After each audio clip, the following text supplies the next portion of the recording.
लोकसभा चुनाव में इस बार आपने खटाखट खटाखट शब्दों का खूब इस्तेमाल होते हुए सुना भी होगा और देखा भी होगा।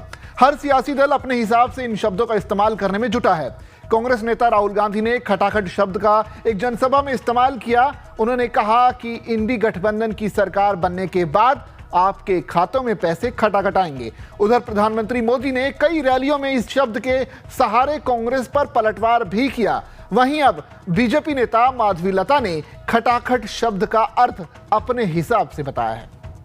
प्रकाश सूरज का गर्मी ऊपर निकलते जा रही है, इतने ही इनके अंदर ऊर्जा प्रधानमंत्री के लिए बढ़ता जा रहा है। बस हम क्या कहें। आप लगातार जो है जनता से मुलाकात कर रही हैं, काशी में पिछले दिनों से आप हैं।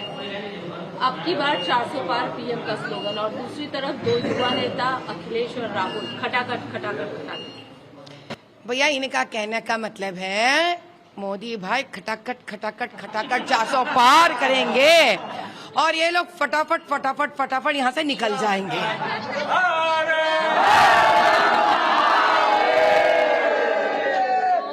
इस बार इलेक्शन में हमने देखा कई सारे मुद्दे हैं, खासकर आरक्षण एक मुद्दा जो बहुत ज्यादा हो रहा है।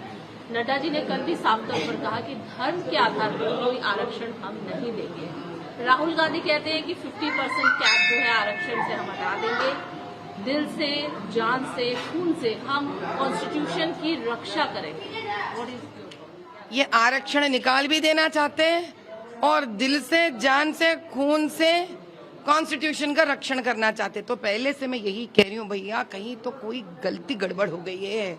राहुल भैया की पढ़ाई में कहीं तो गड़बड़ हो गई है। असल भारत देश में हर बच्चा जो भी एक ऐसे स्तर पर आता है जहां वो कॉन्स्टिट्यूशन के बारे में अगर पढ़ा होता तो ये दो मुद्दे एक ही जगह नहीं रह सकते हैं। आप आरक्षण निकाल भी देना चाहते हो और कॉन्स्टिट्यूशन का संरक्षण भी करना चाहते हो, तो ये मुद्दा वही कह सकते हैं जो इस देश के नहीं हो सकते हैं। तो राहुल भैया को फिर से मैं कहती हूँ, आप 9वीं कक्षा 8वीं कक्षा में आ जाइए, फिर पूरा भारत देश में पढ़ाई करिए, कम से कम एक डिग्री तक तो छात्र बनिए, तब आपको क्लैरिटी रहेगा कि इस देश का आरक्षण उसी प्रकार से होना चाहिए जिस प्रकार से कॉन्स्टिट्यूशन हमसे कहती है। तब जाकर कॉन्स्टिट्यूशन को दिलो जान से आप संरक्षण कर रहे हो। तो कहीं ना पढ़ाई में बहुत गलती हो गई है उनसे, बेचारे वो क्या कर पाएंगे। उनका तो माता पिता की जिम्मेदारी होती है ये। तो दूसरी तरफ अखिलेश यादव कह रहे हैं कि 140 भी आप लोग सीट नहीं ला पाएंगे, क्रॉस ही नहीं कर पाएंगे। पूरे कॉन्फिडेंट है विपक्ष इस बात को लेकर। हाँ, तो इसके बारे में मैं एक बात बताना चाहती हूँ। अखिलेश जी को काफी गर्मी है, हम समझ सकते हैं भैया। दिन दहाड़े अगर आप काम कर रहे हो इतना तो नींद आ जाएगी, और जब दिन में आप सो जाते हो तो इसी प्रकार के सपने आते रहते हैं।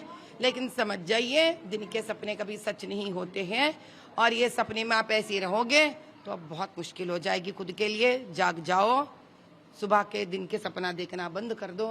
400 पार वैसे ही हो जाएगा, लेकिन आप बड़े मायूस हो जाएंगे। सारे बात करते रहते हैं ना, मैं कहती हूँ पहले उनके कॉन्स्टिट्यूएंसी जाइए, गली गली मोहल्ला मोहल्ला जाइए। आप खाना खा नहीं पाएंगे। आप वो देखने के बाद 40 साल उनसे राज कर रहे हैं वहां पर, ना कोई मुसलमान खुश है ना कोई हिंदू खुश है वहां पर।